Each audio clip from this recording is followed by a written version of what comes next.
In this video, we're going to be talking about HSBC application not working and how you can simply go ahead and fix it.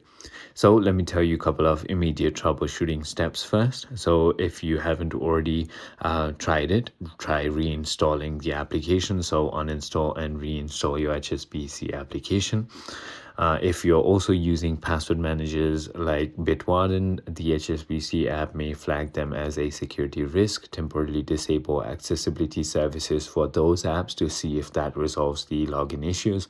Also try turning off and on the Wi-Fi and maybe try using cellular data or vice versa to rule out the network issue. But there are also common login and account issues. So for example, if you just switched phones, reinstall the app to re-register the device.